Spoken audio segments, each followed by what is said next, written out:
Hey everybody, this is Lucas Ayers with TPC, the Philadelphia Connection, with our boy Rod Smith. What's up, man? Appreciate the autograph signing today, man. I Oh, know we good. got some more work to do tomorrow. You coming into the league, you told me about the whole Chiefs story earlier. I know I shouldn't put this on camera, but I mean it's cool behind the scenes, man. So Yeah. the Chiefs called you and wanted to draft you in the third round. You want to take it from there? Yeah, I'm went to a Division II school, Missouri Southern. I'm accomplished as far as stats and All American. And the Chiefs called me and said, "We got a third round pick. We're looking at you." And Right. when that pick came up, I got a phone call, so I'm a little nervous, thinking maybe they're gonna pick me up. I went to school in Missouri, so it would have been a good fit. What I Right, thought. right. And the guy called and he said, "Yeah, we're gonna go with Chris Penn. He went to a bigger school than you. He's faster than you." And I just took it as disrespect. It kind of put me down at the same time, telling me they're gonna draft somebody else, and it hurt. But because you want to hear your name called on draft day, and I didn't get that, and ended up being a free agent for the Broncos. Played my whole career there, 14 years. So we played the Chiefs twice a year, and I one stretch I had 7 straight 100-yard games against the Chiefs. So it was kind of. I'm one of those people. I don't like to get revenge. But you did. I like to get ahead. So, but it was a great story, like you said, behind the scenes. Most people would have never knew that was going on. So the most yards ever by a wide receiver, undrafted wide receiver. Was there a certain game? Obviously, obviously you were big in the two Super Bowls, two-time Super Bowl champ. Was there one game, maybe not the Super Bowls, but was another game that just sticks out in your mind as like this is the milestone of my career? You know what, man? And I've had that question asked several different ways. Right. And for me, and it's kind of weird because now being out of the game for more than 10 years now, I literally embraced them all. There were some games that I didn't play real well, but I embraced those games. Right. There's games when I had hella games and we lost. I mean, I had 200 yards against the Falcons, and Michael Vick stole the show. You know what I'm saying? So, and it's one thing cool now. I'm being retired and I'm watching guys I played against and guys I played with go into the Hall of Fame. So that's kind of a cool feeling. And I really have, because I was undrafted, because every moment was precious. I remember a lot of different things. Like it's combinations of all. I never had just one day just sticks out. Right. My first ever catch, I'll say this. My first ever catch was a game-winning Hail Mary game-winning touchdown with no time on the clock. I didn't know that. That was my first ever catch. Get the hell out of here. Against the Redskins. Well, good. The old school Redskins, The they're old not the school Redskins, they're Washington, whoever now. Washington blank name, whatever now. But against the Redskins, my first ever catch in the NFL was a game-winning touchdown with no time on the clock. And, I have my agent sent me a poster. It was a poster because I never had a poster of me. Right. But my first ever catch, I'm Darryl Green, Hall of Famer. Boom. Yep. I catch it and fall into the end zone, and that was my first catch. And my phone, but this was before camera phones and all the text messaging. So that's how old I am. But all my buddies had called, "Man, we made it." And I felt pretty good.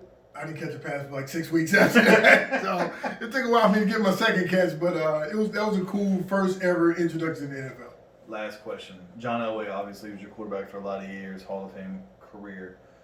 Besides John, all the Pro Bowls you went to and all the other quarterbacks you had in your career, what was the best thrown ball?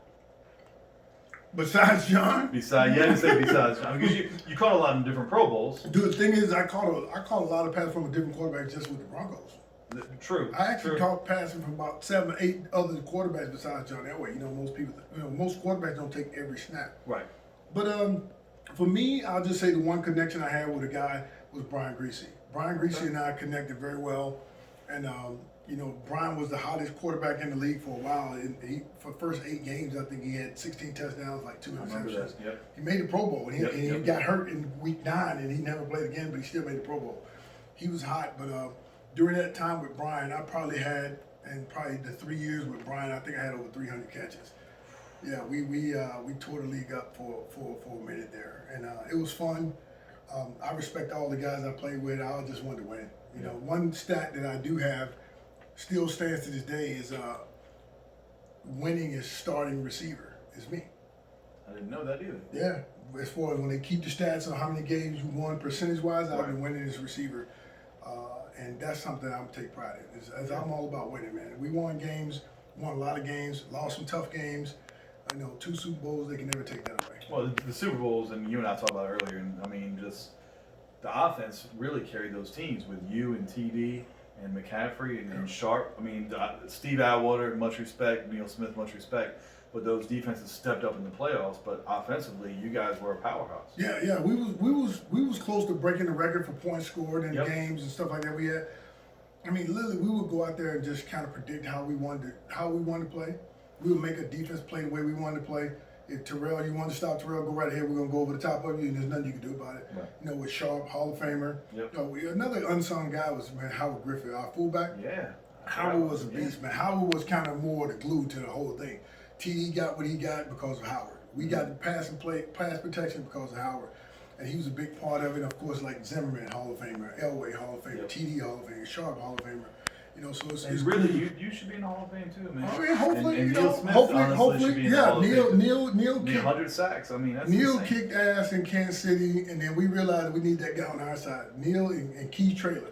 Was another guy that came from Kansas City. We got him over there with us, man, and we went wreck and shot for the next 3-4 years together. And Atwater just made the Hall of Fame too. Yeah. So Atwater. Yeah. So I'm saying, Long time overdue. Every guy that's in the Hall of Fame from the Broncos, besides Floyd Little, I played with him. That's awesome. And it's a great feeling to be around that greatness. But if you notice, none of those guys were mouthers. They were performers. They went out there and they performed. So as a young guy, for me, I got to learn. You go out there and put the work in. Sharp was a little bit of a mouth, and he makes a lot of money doing that now. Right. but you know what? Sharp only talked after he knew he was going to win. He was smart about it. So. But some of the same stuff he says now, I hear him say it, and I said, dude, you told me in the locker room like 15 years ago. He said, hey, they never heard it. So, I love it. But we all close. We all good friends. When he come in town, I'm his personal Uber driver. I had to go pick him up at the Ritz-Carlton. I had to take him out to eat where he wants to go. Crockett got a room in my house and a car at my house. Whatever they need. When Atwater wasn't living in Denver, he knew if he needed anything, he'd call Rod. So those guys are my friends, awesome. And we just happen to play football together, and we enjoy family, what we do. Yeah, exactly. You create a relationship that no one can ever break. And we are family, and I appreciate Absolutely. it. No, man, I appreciate you. Yep. No, it's been awesome getting the chance to work with you, and I know there's other people who will see this, and when he called me, I just say yes. To be honest, I just, because he's always been honest with me. He's always shot me straight. Whatever he says is going to happen every time. And for, people who are busy and you kind of have a little celebrity, I say, kind of famous or whatever, he treats me like me. I'm just a dude who just wanted to work my ass off with the opportunities I had, and I see that in him and what he's doing with his business as well. So I love to support him, and at the same time, he's a giver, and I like that, and he gives me a chance to just be me. So he's just saying that because I bought him a Gatorade. That's awesome. Pizza. Appreciate it, guys. You did buy me pizza. Always get pizza with all your stuff. Thanks, guys.